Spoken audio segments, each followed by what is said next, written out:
Hello guys, Radhe Radhe. I hope आप सब बहुत बढ़िया होंगे। फिर से हाजिर हो चुका हूं एक नई वैकेंसी के साथ। देखिए यहाँ पे जो सैलरी है 70,000 रुपए पर महीने के हिसाब से ये आपका सैलरी आपको देखने को मिलेगा।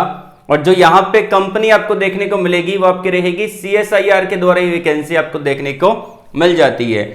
और इसके अंदर जो नोटिफिकेशन निकाला है वो निकाला है टेक्निकल असिस्टेंट के पदों के लिए वैकेंसी की। ये आपका जूनियर इंजीनियर के इक्विवेलेंट आपका ये पोजीशन रहता है, लेकिन सैलरी यहां पे आपका बढ़िया रहता है। 70,000 रुपए पर महीने के हिसाब से सैलरी यहां पे रखा गया है। और इसके अंदर आपका CBT एग्जाम होगा और CBT एग्जाम के बेस पे आपका सिलेक्शन देखने को मिलेगा। क्वालिफिकेशन और ब्रांच वो सारी चीजें मैं आपको यहाँ पे पहले बता रहा हूं, तो वीडियो को लाइक नहीं किया लाइक कर दीजिएगा। देखिए सबसे पहली बात, यहाँ पे जो आपका एजुकेशन क्वालिफिकेशन है वो मिनिमम आपका डिप्लोमा है, अप्लाई कर सकते हैं। उसके अलावा कुछ पोजीशन पे इन्होंने मांगा है अगर आपने BSc कर रखा है तो भी आप एलिजिबल है, अप्लाई कर सकते हैं। अब डिप्लोमा के अंदर कौन सी ब्रांच को एलिजिबल किया है, तो यहाँ पे आपके सिविल ब्रांच एलिजिबल है। बहुत सारे बच्चे बोलते रहते हैं वीडियो के कमेंट बॉक्स में कि सिविल के लिए वैकेंसी लिखाई है, सिविल एलिजिबल है। मैकेनिकल ब्रांच एलिजिबल है, उसके अलावा यहाँ पे केमिकल ब्रांच एलिजिबल है, मेटलर्जी ब्रांच एलिजिबल है। मेटलर्जी के लिए बहुत कम वैकेंसी आती है तो यहाँ पे मेटलर्जी ब्रांच भी एलिजिबल रहेगी। और उसके अलावा आपका electrical and electronics branch eligible है। इलेक्ट्रॉनिक्स ब्रांच एलिजिबल है जो नॉर्मल इलेक्ट्रॉनिक्स ब्रांच होती है। उसके अलावा कंप्यूटर साइंस वाली ब्रांच भी यहाँ पे एलिजिबल है, CS भी यहाँ पे एलिजिबल है और भी बहुत सारी ब्रांच यहाँ पे आपको देखने को मिलेगी। तो चलते हैं इसके ऑफिशियली नोटिफिकेशन की तरफ। कैसे अप्लाई करना है पूरा प्रोसेस मैं आपको ढंग से बताऊंगा वीडियो के अंदर, तो ध्यान पूर्वक देखिएगा। पहली बार चैनल पे विजिट कर रहे हो तो चैनल को सब्सक्राइब और बेल आइकन को प्रेस कर लीजिएगा। यहाँ पे मैंने अभी डायरेक्टली इनका ऑफिशियली नोटिफिकेशन डाउनलोड कर लिया है, स्क्रीन पे आपको नजर आ रहा होगा। ये इनका एडवर्टाइजमेंट नंबर है और यहाँ पे भाई ध्यान पूर्वक देख लो, लास्ट डेट जो रहेगा वो आपका 11/4/2025 है, तो आप इसको आराम से अप्लाई कर सकते हो। अप्लाई का प्रोसेस ऑनलाइन रहेगा, ऑनलाइन इसको अप्लाई करना है। लास्ट डेट कितना है 11 अप्रैल 2025, तो 11 अप्रैल तक इसको अप्लाई कर सकते हैं। उसके अलावा अब यहाँ पे देखें, ये आपका एक डायरेक्ट रिक्रूटमेंट है, इसमें CBT एग्जाम यहाँ पे आपका रहेगा। यहाँ पे कोई भी कॉन्ट्रैक्ट नहीं दिया गया है, ठीक है ना। एंड यहाँ पे अगर हम बात करते हैं कि कितना पोजीशन है, क्या सैलरी है, वो बता देता हूँ। बताया था मैंने आपको टेक्निकल असिस्टेंट के पदों के लिए वैकेंसी है।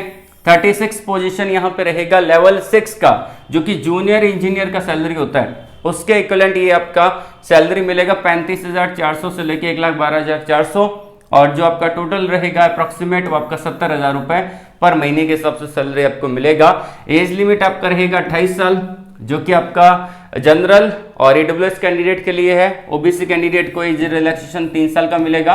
SC/ST कैंडिडेट को कितना मिलेगा 5 साल का मिलेगा। तो ये आपका एज रिलैक्सेशन यहाँ पे आपको देखने को मिल जाता है। एंड यहाँ पे जो वैकेंसी है UR के लिए 15 वैकेंसी है, OBC के लिए 8 वैकेंसी, SC कैंडिडेट के लिए 6 वैकेंसी, ST कैंडिडेट के लिए 4 वैकेंसी, EWS के लिए 3 वैकेंसी यहाँ पे आपको देखने को मिलेगी। 7 पोस्ट यहाँ पे बैकलॉग में निकाला है, उसको यहाँ पे मेंशन कर दिया। टोटल वैकेंसी कितना है 36 वैकेंसी आपको देखने को मिल जाता है। अब बात करते हैं यहाँ पे इंपॉर्टेंट पॉइंट के बारे में। अब ध्यान पूर्वक देखते रहना, आपके लिए कौन सी वैकेंसी है उसको देखना जरूरी है। अब बहुत सारी पोजीशन है, बेसिकली ये आपका टेक्निकल असिस्टेंट के पदों के लिए वैकेंसी है। इसमें आप देख सकते हैं कि 6 पोस्ट निकाली है और इसमें आपका डिप्लोमा इलेक्ट्रॉनिक्स में मांगा है, इलेक्ट्रॉनिक्स एंड कम्युनिकेशन में मांगा है, टेक्नोलॉजी में मांगा है। 3 साल का डिप्लोमा किया है तो आप यहाँ पे एलिजिबल है। क्वालिफिकेशन में आपका 60% होना चाहिए, एक बार ही बता रहा हूँ, ठीक है, बार बार इसको रिपीट नहीं करूंगा, टाइम वेस्ट होगा। 60% आपके डिप्लोमा में होने जरूरी है और 2 साल का एक्सपीरियंस यहाँ पे होना चाहिए, ठीक है ना।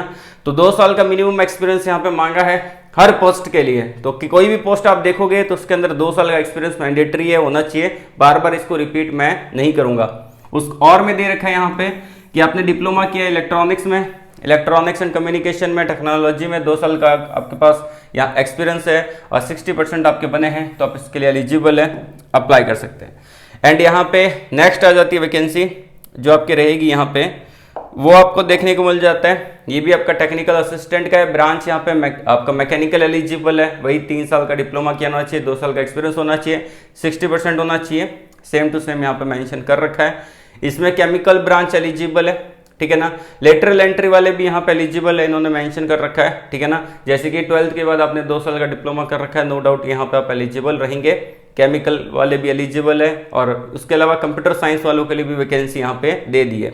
लेटरल एंट्री में कर रखा है तो भी एलिजिबल है, बीएससी कर रखा है अगर आपने तो भी इसके लिए अप्लाई कर सकते हैं कंप्यूटर साइंस में। एंड यहाँ पे आता है मल्टीमीडिया एंड एनिमेशन के अंदर अगर आपने किया है बीएससी तो आप एलिजिबल है, तो आप इसको अप्लाई कर सकते हैं। 60% होना जरूरी है। डिप्लोमा सिविल में कर रखा है आपका 10th के बाद 3 साल का तो भी एलिजिबल है, 12th के बाद डिप्लोमा किया है 2 साल का तो भी एलिजिबल है। एक्सपीरियंस यहाँ पे मैंडेटरी रखा गया है, ठीक है। इलेक्ट्रिकल एंड इलेक्ट्रॉनिक्स में अगर आपने डिप्लोमा किया है 10th के बाद 3 साल का तो भी एलिजिबल है, और 12th के बाद कर रखा है तो भी एलिजिबल है। और ये सारी टेक्निकल असिस्टेंट के पदों के लिए वैकेंसी है। बीएससी कर रखा है फिजिक्स में तो इसको अप्लाई कर सकते हैं, ठीक है ना। और यहाँ पे 1 साल का एक्सपीरियंस मांगा है बीएससी वालों के लिए। और डिप्लोमा के अंदर यहाँ पे मेटलर्जी और मेटलर्जिकल इंजीनियरिंग और टेक्नोलॉजी ब्रांच एलिजिबल है, सेम आपका दे रखा है। वैसे ही आपका इलेक्ट्रिकल इंजीनियरिंग टेक्नोलॉजी ब्रांच में यहाँ पे एलिजिबल है, इलेक्ट्रिकल वाले भी इसको अप्लाई कर सकते हैं। एयरक्राफ्ट मेंटेनेंस में अगर आपने बीएससी कर रखा है तो आप यहाँ पे एलिजिबल है, इसको अप्लाई कर सकते हैं। बाकी यहाँ पे आपके पास कुछ सर्टिफिकेट्स मांगे हैं जिसको आप यहाँ पे देखते चलना। अब बात करते हैं यहाँ पे, ये क्वालिफिकेशन हमने डिस्कस कर लिया है। अब बात करते हैं यहाँ पे कुछ और इम्पोर्टेंट पॉइंट, जो इम्पोर्टेंट है, जो हाईलाइट है, वही डिस्कस करने जा रहा हूँ। यहाँ पे आपकी मिनिमम एज 18 साल होनी चाहिए, ठीक है। और जो आपकी मैक्सिमम एज है वो आपकी 28 ईयर होनी जरूरी है, ठीक है ना। रिलैक्सेशन आपको मिलेगा 5 साल का एसएसटी कैंडिडेट को, 3 साल का ओबीसी कैंडिडेट को। एज रिलैक्सेशन यहाँ पे आपको देखने को मिल जाता है, ये गवर्नमेंट ऑफ नॉर्म्स के अकॉर्डिंग ये एज रिलैक्सेशन यहाँ पे आपको दिया जाएगा। एंड यहाँ पे अगर बात करते हैं सिलेक्शन प्रोसेस के बारे में, क्योंकि ये जानना बहुत जरूरी है कि सिलेक्शन कैसे होने वाला है आपका। यहाँ पे जो आपका सिलेक्शन होगा वो आपका सीवीटी एग्जाम के बेस पे होगा। सीवीटी एग्जाम आपका होगा और उसी एग्जाम के बेस पे आपका सिलेक्शन देखने को मिलेगा। मल्टी चॉइस क्वेश्चन यहाँ पे आपको देखने को मिल जाते हैं, ठीक है ना। और जो एग्जामिनेशन होगा उसके अंदर 200 क्वेश्चन आएंगे, 3 घंटे का टाइम आपको मिलेगा, 3 आवर आपको मिलने वाला है। और पेपर कैसा होगा, क्या सब्जेक्ट आने वाला है, वो यहाँ पे दे रखा है, ठीक है। सब्जेक्ट दे रखा है, बाकी आप 1 घंटे का ये आपका रहेगा। पेपर फर्स्ट रहेगा जिसमें आपका मेंटल एबिलिटी टेस्ट होगा, 50 क्वेश्चन रहेंगे, 100 मार्क्स का ये आपका होने वाला है। नेगेटिव मार्किंग यहाँ पे आपकी नहीं है। उसके अलावा जो पेपर सेकंड होगा उसके अंदर दे रखा है जनरल अवेयरनेस आएगा, जीए आएगा, इंग्लिश आएगा। 25 क्वेश्चन का ये रहने वाला है। नेगेटिव मार्किंग यहाँ पे भी आपकी नहीं दी गई, तो इसमें भी आपका कोई नेगेटिव मार्किंग यहाँ पे नहीं होने वाला। पेपर थर्ड आएगा, जो भी आपका ब्रांच है, स्पेसिफिक ब्रांच के अकॉर्डिंग आपका पेपर थर्ड आने वाला है, उसमें 100 क्वेश्चन रहेंगे, यहाँ पे दे रखा है। उसके अलावा यहाँ पे जो आपके रहेंगे 300 मार्क्स का ये रहेगा, पर क्वेश्चन 3 मार्क्स का ये आपको देखने को मिलेगा। इसके अंदर यहाँ पे नेगेटिव मार्किंग यहाँ पे आपकी रहने वाली है, ठीक है ना। 1/3 का नेगेटिव मार्किंग है, ठीक है ना। एक आपका यहाँ पे नंबर चला जाएगा, मतलब कि अगर आप 3 सही कर देते हो या 3 गलत कर देते हो, 1 सही कर देते हो तो आपका 0 मार्क्स आ जाएगा। तो ऐसा नेगेटिव मार्किंग यहाँ पे इन्होंने रखा है, ठीक है। एंड यहाँ पे कंडीशन और दे रखी है, पढ़ना चाहें तो पढ़ सकते हैं। मेरा काम इंपॉर्टेंट पॉइंट डिस्कस करना है, जो भी इंपॉर्टेंट हाईलाइट पॉइंट है वही यहाँ पे डिस्कस करूंगा, ठीक है। नोटिफिकेशन 23 पेजेस का है, उन सभी को हम डिस्कस नहीं करने वाले। अब जब आप अप्लाई करोगे कि क्या क्या डॉक्यूमेंट चाहिए, वो यहाँ पे दे रखा है। एप्लीकेशन फीस जो रहेगा वो भी यहाँ पे 500 रुपये आपका दिया गया, तो 500 रुपये आपको पे करना पड़ेगा।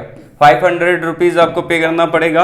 और ये सारे डॉक्यूमेंट्स यहाँ पे रिक्वायर्ड है, यहाँ पे मैंने हाईलाइट कर दिए, ये सारे डॉक्यूमेंट्स यहाँ पे चाहिए होंगे जब आप अप्लाई करने बैठोगे। एप्लीकेशन फीस यहाँ पे नॉन रिफंडेबल रहेगा, तो अब अगर आप एक बार अप्लाई कर देते हो तो फिर उसके बाद रिफंड आपको नहीं होगा, तो ध्यानपूर्वक अप्लाई करिएगा। अगर आप इंटरेस्टेड है इस जॉब के लिए तो ही इसके लिए अप्लाई करिएगा। बाकी यहाँ पे कुछ फॉर्मेट्स दे रखे हैं, सर्टिफिकेट्स दे रखे हैं, ओबीसी सर्टिफिकेट्स, एसएसटी सर्टिफिकेट्स दे रखे हैं। डाउनलोड करना चाहें तो इससे कर सकते हैं। ये नोटिफिकेशन कहाँ मिलेगा, वीडियो के डिस्क्रिप्शन में मिलेगा। सिंपल सा प्रोसेस है अप्लाई का, बस आपको लॉगिन करना है, इनकी वेबसाइट पर जाना है और डायरेक्टली अकाउंट क्रिएट करने के बाद अपने सारे डॉक्यूमेंट्स वहाँ पर अपलोड कर देने हैं। बाद में 500 रुपये जो पेमेंट है वो कर देना है, ठीक है। अप्लाई लिंक कहाँ मिलेगा, वीडियो के डिस्क्रिप्शन में दे रखा है। ये नोटिफिकेशन कहाँ मिलेगा, वीडियो के डिस्क्रिप्शन में दे रखा है, ठीक है ना। दोनों नोटिफिकेशन वीडियो के डिस्क्रिप्शन में दिए गए हैं, जाके डाउनलोड कर लेना और इसको अप्लाई कर देना। अगर आपसे अप्लाई नहीं हो रहा तो आप मुझसे डायरेक्टली कनेक्ट हो सकते हैं टेलीग्राम पे। आपको लिंक कहाँ मिलेगा मेरे आईडी का, वीडियो के डिस्क्रिप्शन में, या फिर आप हमारे टेलीग्राम चैनल पे चेकआउट कर लीजिएगा। वहां पे डायरेक्टली आप हमसे बात कर सकते हैं, कॉल पे कनेक्ट होकर कोई भी डाउट है वहां पे पूछ लेना। लेकिन अगर आप इंटरेस्टेड है इसके लिए अप्लाई जरूर कर दीजिएगा। आज के लिए बस इतना ही। All the very best. जय हिंद।